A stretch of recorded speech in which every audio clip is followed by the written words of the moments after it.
მზია ამაღლობელი არ არის გამონაკლისი, რომელიც შეტევის ობიექტი იყო ძალოვანი სტრუქტურების წარმომადგენლების მხრიდან, არაერთი ქართული ჟურნალისტი, ოპერატორი იცემა ამ ბოლო წლების განმავლობაში სასტიკი მოპყრობის მსხვერპლი გახდა, მაგრამ ეს პრეცედენტი მაინც განსაკუთრებულია, იმიტომ რომ სისხლის სამართლებრივი წესით, ასე ვთქვათ, სასჯელი უქადისმას, ასე ვთქვათ და საციხეთ არის გამეტებული ადამიანი, ქალბატონი, რომელსაც ჟურნალისტი, რომელსაც ძალიან დიდი წვლილი აქვს თანამედროვე ქართული მედიის, ასე ვთქვათ, ღირსების ჩამოყალიბებაშიც და შენარჩუნებაშიც.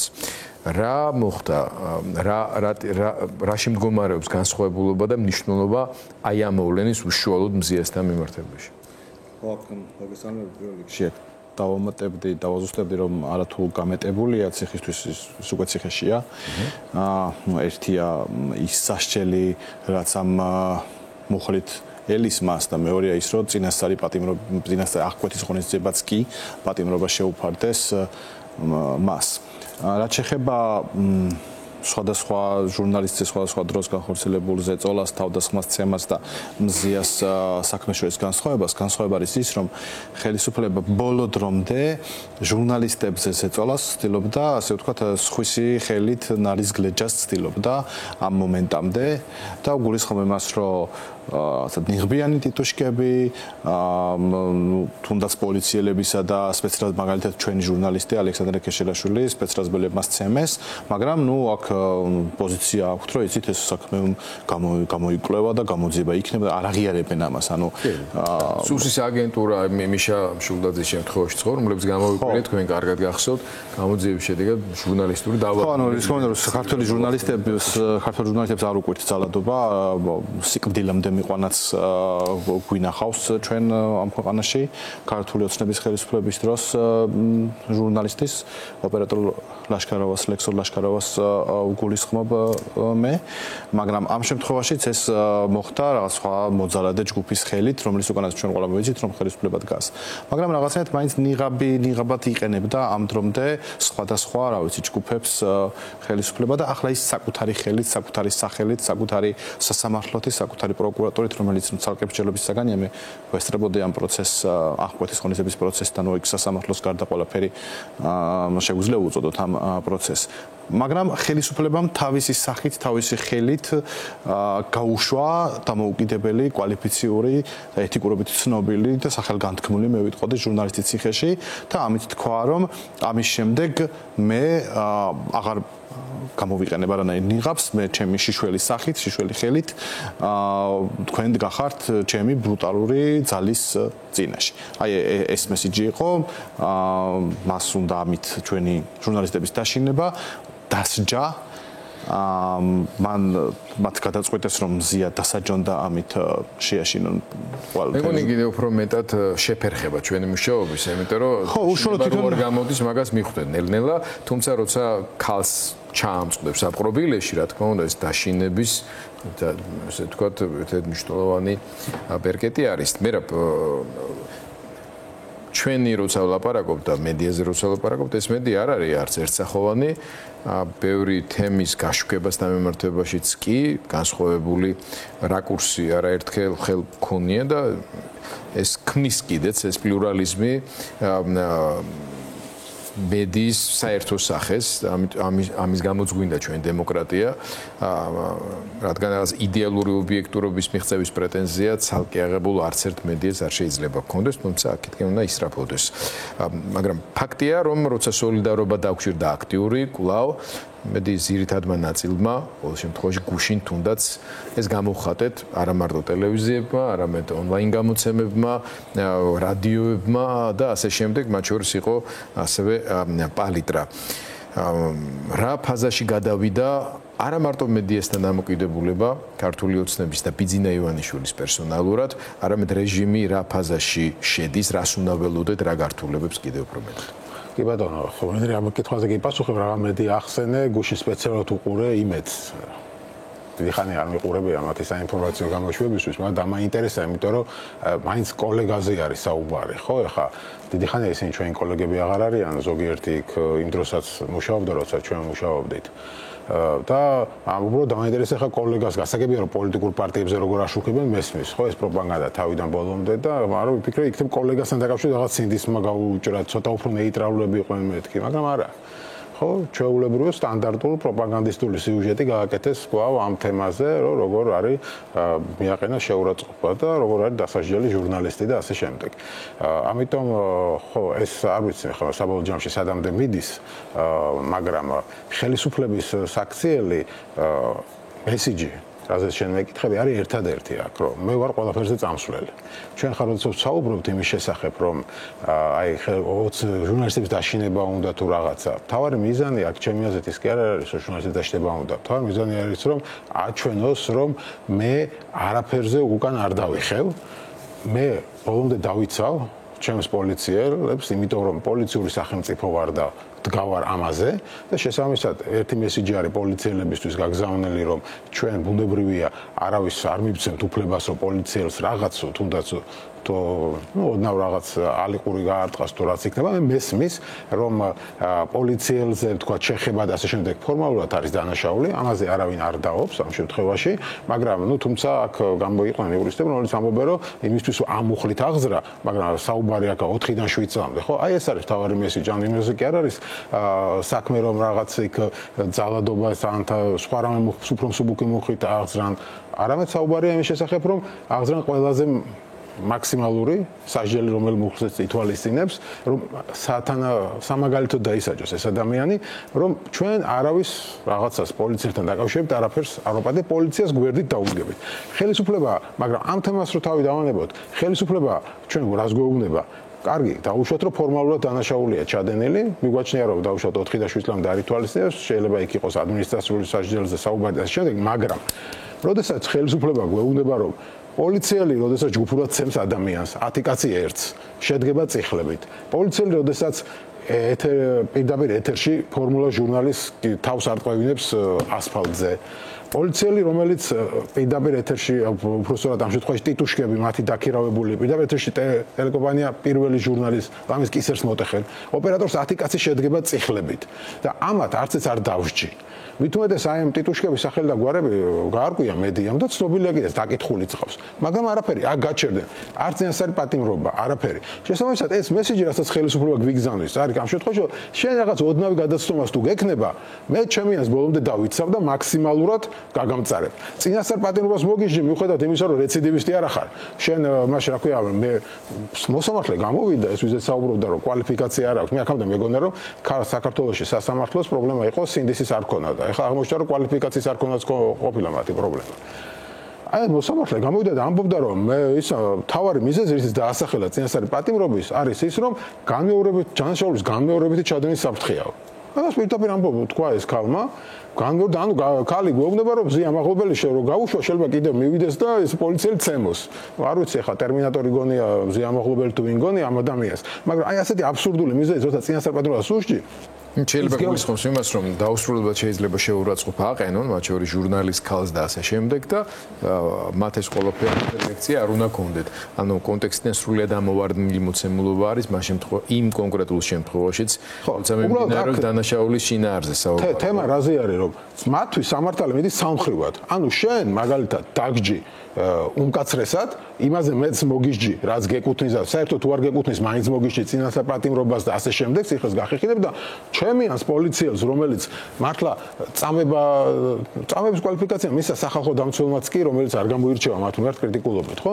წამების კვალიფიკაციას აძლევენ მათ ქმედებას იმათ საერთოდ ხელს არ დავაკარებ შესაბამისად ის გვეუბნება რომ მე ბოლომდე წავალ ყველაფერზე წავალ თქვენ თუ შეეცდებით რომ ჩემს ხელისუფლებას საფრთხე შეუქმნათ უბრალოდ არ მომცეთ საშუალება რომ ბოლომდე დავრჩე სიცოცხლის ბოლომდე ხა ივანიშვილმა რა გვითხრა 29 აპრილს როცა გამოვიდა ხო არ გეგონოთ მე არც იანუკოვიჩიო და არჩევარ ნაძეო მე ერთ-ერთ წინა საარჩევნო შეხვედრაზე პრემიერ-მინისტრი, მაშინ ჯერ კიდევ პრემიერ-მინისტრი იყო არჩევნებამდე ბატონი კობახიძე გამოვიდა და თქვა რომ ჩვენ 12 წელი ხო ვიყავითო და კიდე 12 წელი მინიმუმ ვიქნებითო. ანუ 24 წელი მინიმუმ ვიქნებითო და მე კიდე ანუ ადამიანები აქ თავი დავანებოთ იმას დასავლეთისკენ მიდის ქვეყანა თუ რუსეთისკენ, ხო?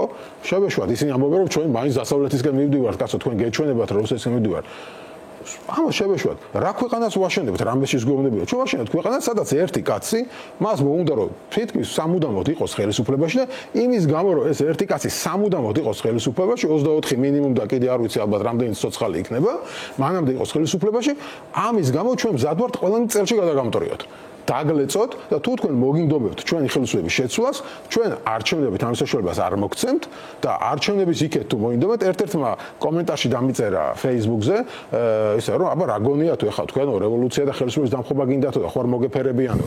ანუ ეხლა εμას პოლიტიკოსები ასე ფიქრობს ყველა ქართულ ოცნებაში. მათი მხარდამჭერიც, პრემიერ-მინისტრიც, პოლიციელიც და ესე რა ქვია, მამუკა მდინარაძეც და ყველა. უბრალოდ ეხლა ისინი ამას ასე არ იტყვიან და იმის ეხლა ფეიქ აკაუნტით იყო და რა ენაღლებოდა და თქვა პირდაპირ, რომ ანუ ასე უყურებენ საკითხს, ხელისუფლების შეცვლის სურვილი, სულაც არ არის არა ლეგიტიმური სურვილი, პირიქით, ყველაზე კანონიერი სურვილია.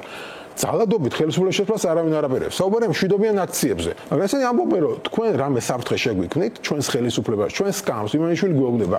მე შემიქმნით საფრთხეს. მე წავალ ბოლომდე, დაგლეწავთ, დედას გიტირებთ. აი ეს მესეჯია, რასაც ის ჩვენ გვიგზავნის. ორივეს მინდა დაგისვათ ეს კითხვა. გასაგებია და პრინციპში თანხმდებით რა მესეჯიც არის. მაგრამ ჩემი კითხვა მდგომარეობს შემდეგში. როგორ იღებს ამას ქართული საზოგადოება? თუნდაც აი ამ დღეების აქციების მასშტაბების დღევანდელი გაფიცვის ბევრი სხვა ინდიკატორების თვალსაზრისით და რა როლი უნდა გქონდეს მედიას თუნდაც აი ამ რთულ მდგომარეობაში, როდესაც ის მას უწევს თავისი ფარგლებიდან გასვლა, ხო? ზოგიერთ შემთხვევაში გარკვეული სტანდარტებიდანაც რაღაც პოზიცია გამოხატოს უფრო აქტიურად და ასე შემდეგ, ანუ სუბიექტივიზმის უფრო მეტი კომპონენტი შემოდის, რაც ნამდვილად არ გვამყოფებს ჩვენ პროფესიული თვალსაზრისით კომფორტულ მდგომარეობაში, გვირჩევნია დაწნარებულ ვითარებაში, დისტანცირებულად ვითამაშოთ რაღაც ასე ვთქვათ პროცესებზე დამკვირვებელი გამოვიდა და ეს ბათუმელებიო დაფინანსებული რადგან არის უცხოეთიდანო მედია დამოუკიდებლობა კი არ მივიღეთო, დამოკიდებული აქტივიზმი მივიღეთო და ამ შალვა პაპუაშვილს იყო სწორედ ეთერ თურაძემ, როცა იმ ცნობილ გამოსვლაში სახერო დააკარგინა შალვა პაპუაშვილს უთხრა სწორედ მაშინ რომ ასნაბაშვილის რეჟიმის დროსაც ვიყავით ჩვენ სააკაშვილის რეჟიმის დროსაც და არც დროს მე არ მომსული აზრად რომ ჟურნალისტის როლიდან გავსულიყავი და აქტივიზმით დავკვევებულიყავი. ეს იყო რამდენიმე თვის წინ პირდაპირ უთხრა და თქვენმა ხელისუფლებამ აიძულა ამას, იმიტომ კანონი მიიღეთ ისეთი რუსული კანონი, რომელიც პირდაპირ ურტყამს რეგიონულ მედიას, პირდაპირ ურტყამს ამ გაზეთს. ანუ ამ ხელისუფლებამ მიიღო კანონი ისეთი, რომელიც აიძულა ამ მედიას საშუალებას და ჟურნალისტებს გვაიძულა, რომ ჟურნალისტის როლიდან გამოსულიყვნენ ეს ხალხი და ქუჩაში დამდგარიყო, აქტივიზმით დაკავებულიყო და ეხლა ედავება აქტივისტები რატო გახდით? თუმცა ჟურნალისტის საქმის კეთებასაც აქტიურად აგრძელებს და პატიოს და მათ შორის იგივე ბათუმელების გამოძიების შედეგები უნდა გავიხსენოთ არჩევნებამდე გამოქვეყნებული მასალები, როდესაც 56,000 ადამიანის მოქალაქის პროფილი იყო შექმნილი სპეცსამსახურებისა და სხვადასხვა სახელმწიფო ინსტიტუციების მიერ პერსონალური ინფორმაციის გამოყენებით, თვალთვალით და ასე შემდეგ.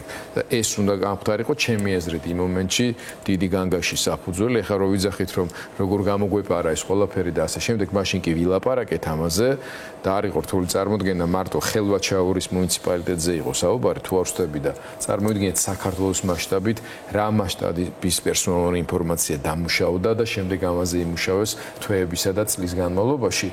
ეს სწორედ ბათუმელების დამსახურება იყო. ან ჩემი კითხვა იმაში მდგომარეობს, რომ თან იბრძოლო გადარჩენისთვის, პროფესიის და ქვეყნის გადარჩენისთვის და თან შენი პროფესიული მოვალეობა შეასრულო.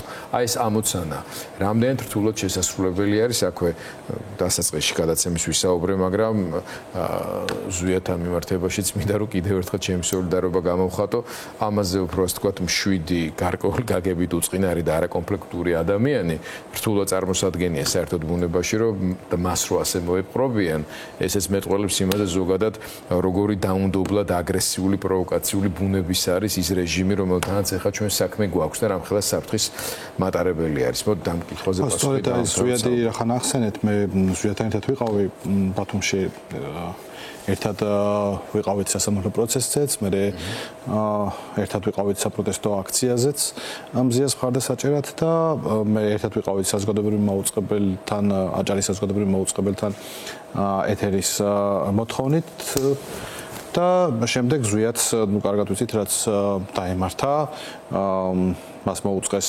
პროვოკაციაც ვერ მოუწყეს დიტო სამხარაძე, მას მიუახლოვდა და სცადა პროვოკაციის მოწყობა და ზვიადი როცა არ ახვა ამ პროვოკაციას სამხარაძე გატრიალდა, მე მობრუნდა და დაიწყო ყველი რომ შენ ვის შეაგინე და თავს დაესხა. ხო, ანუ იმის ჩვენება უნდოდა რომ პროვოკაცია ვერ მოაწყო, მაგრამ იმის ჩვენება უნდა რომ თითქოს შეაგინა ზვიადმა და ამიტომ დაესხა თავს.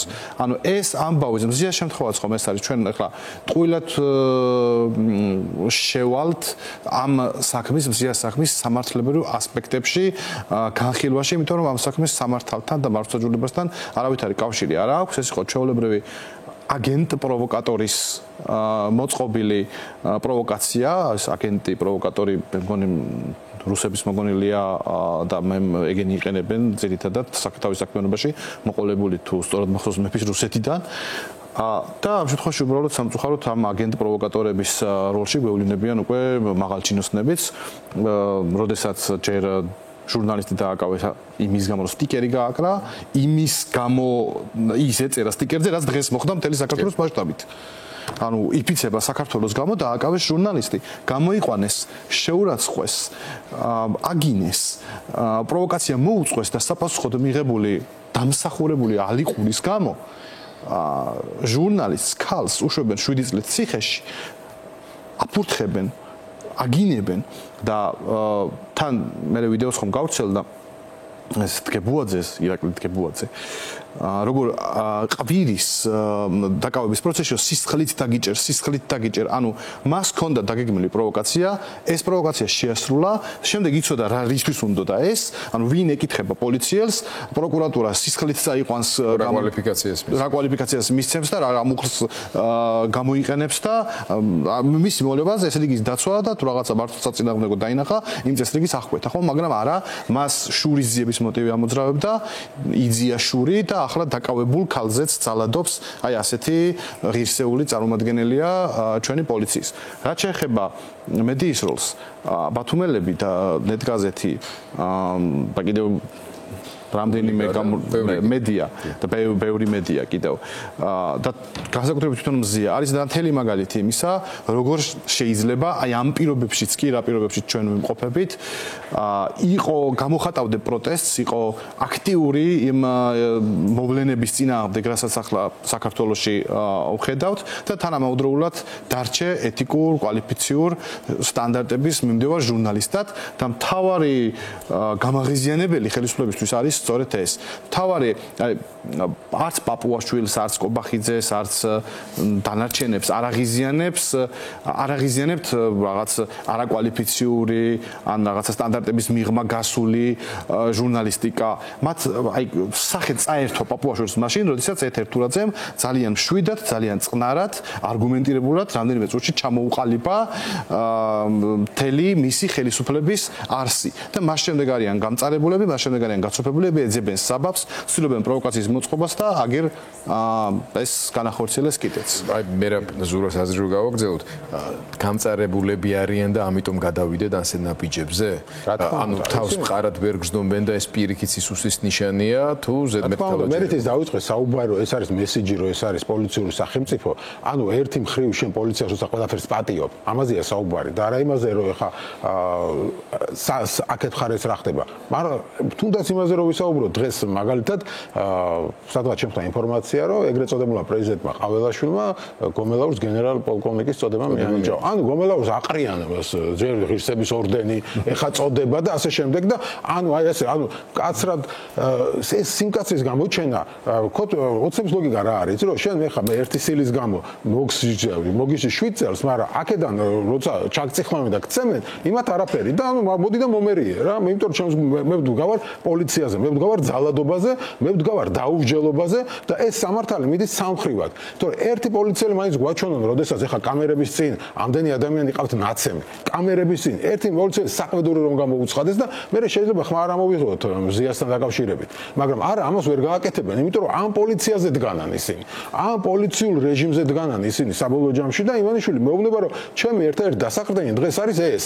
ამიტომ არის ვახტანგ გომელაუს რაღაც ჯილდოებს და ჩინმედლებს და პაგონებს რომ კიდებენ სანქციების არ არის. აგინაცვალ ჩვენ როდესაც საუბრობს და ხალხი როდესაც საუბრობდა რომ აი ხვალ ჩელიაბინსკში გავიღვიძე ესე და ეს ირონიულად ჰქონდათ ეხლა კობახიძეს და იმას რომ გავიღვიძე ჩელიაბინსკში აღვიძე ეს კი გულწრფელია ხა გეოგრაფიულად ცენტრი გადაინაცვლებდა სადაც ჩელიაბინსკი საუბარი ყო იმაზე რომ აი ასეთ რუსული ტიპის სახელმწიფოში გავიღვიძებდით სახელმწიფოში სადაც ხელისუფლება გვეუბნება რომ სამართალი არის მარტო თქვენთვის კანონი და თანაც უმკაცრესი და ჩვენთვის ჩემიანებისთვის დიდო სამხარაძისთვის არ ვიცი იქ რაღაც ზარქუასთვის და პოლიციელებისთვის სამართალი არ არის პირიქით რაც მე ადამიანს გალახავენ პოლიციელები მით მე ჯილდოს მიიღებენ ისინი თუ აბუდაბიში არ მოხდნენ ხო თუ აბუდაბიში თუ არ დაიჭირეს ხო ეს ხალხი ანუ რაც მე ადამიანს ცემენ რაც მე ადამიანს დაჩაგრავენ მიიღებენ არა საყვედურს, არა სასჯელს, არამედ მიიღებენ ჯილდოს, მიიღებენ დაწინაურებას, პრემიებს და ასე შემდეგ.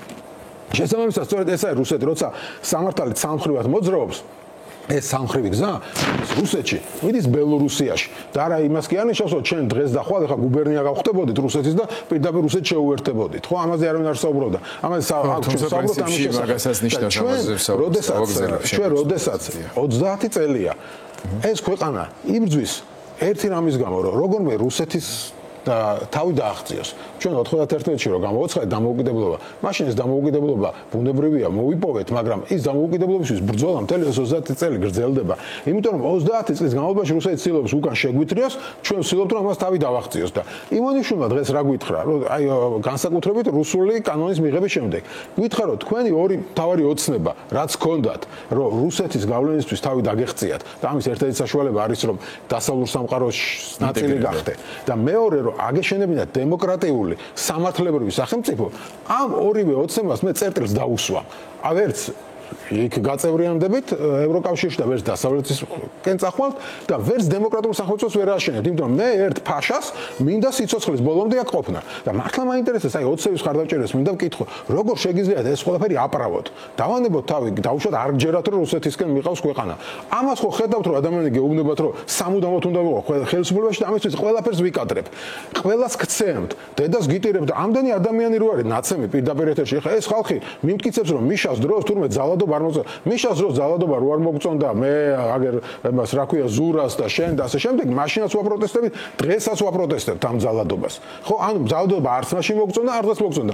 ეს ხალხი დგას და ამბობენ რომ მიშას რო ძალადობა ცუდი იყო და ეხლა ცხვირპირს რო გილეწავენ და გინტროვენ და ამ ბავშვებს და ხალხს რო ცემენ, ჟურნალისტებს რო ცემენ, კალაგამის მოკლეს პირდაპირ ეთერში, ხო ეხლა მაკაჩიხლაძე, ამ ყველაფერზე რო არავინ არ ისჯება, ეს კარგია, ღირსები ხართ, იმიტომ რომ ივანიშვილის ხელი არ ვიცი, რა ქვია, ის არის წმინდა თუ ასე შემდეგ, ამ ხელისუფლების ხელი თუ მოგხვდებათ, ეს არ არის ძალადობა და მიშას ხელისუფლების ხელი თურმე ძალადობა იყო. შესაბამისად, ქართული ოცნების ყველა მხარდაჭერა ამის მინდა დავამთავრო. ვინც ფორმალურად გმობენ ხოლმე. აი მეც გმობ ძალადობას, არ მომეწონა ის რო ცემა. რო გმობ გასაგებია ფორმალურად, მაგრამ როდესაც ხედავ რომ შენი ხელისუფლება მოძალეს არ სჯის, ეს ხომ ნიშნავს იმას რომ ის ძალადობას ახალისებს. როდესაც ხედავ შენ რომ მოძალეს კი არ სჯის, პრემიას აძლევს, ჩინმედლებს კიდევს. ეს ხომ ნიშნავს რომ ის პირდაპირ მესიჯს აგზავნის რომ შენ უნდა იყო მოძალადე და ამის მერე მაინც რომ ამ ხელისუფლების ხარდაჭერი ხარ, შენ სიამოვნებაში კი არ გმობ ძალადობას. შენ მოგწონს ეს ძალადობა, მხარს უჭერ და პასუხისმგებელი ხარ ამ ძალადობაზე. ყველა ის უნდა იყოს ოცნების ყველა მხარდაჭერა იყო მონა. ყველა მედია საშუალება იმედი ვახსენე. ჩვენი ყოფილი კოლეგები, რომლებიც ამ ყველაფერს აპრავებენ, მხარს უჭერენ და თვალს ხუჭავენ ამ ძალადობაზე, არიან პასუხისმგებელი ამ ძალადობაზე, მორალურად პირველ რიგში. და ეხლა ივანიშვილი არის ის ადამიანი, რომელიც ისტორიის წინაშე პირველ რიგში იქნება პასუხისმგებელი ყველა ამ ძალადობაზე. ის არ ვიცი როგორ უნდა და მას ისტორიაში შესვლა, რაღაც ევროპას გავაოცებ დემოკრატიითო, მაგრამ ისტორიაში ის ნამდვილად ჩავა როგორც მორიგი მოძალადე ხელისუფალი. იმიტომ რომ ისტორია ჟაზა შათერიშვილი და ეს შალვა რამიშვილი ვერ დაწერენ. ისტორიას აი ეს ხალხი დაწერს, ვინც ქუჩაში დგას ის ახალგაზრდები და მისი ადგილი იქნება აი მოძალადე რეჟიმების გვერდით.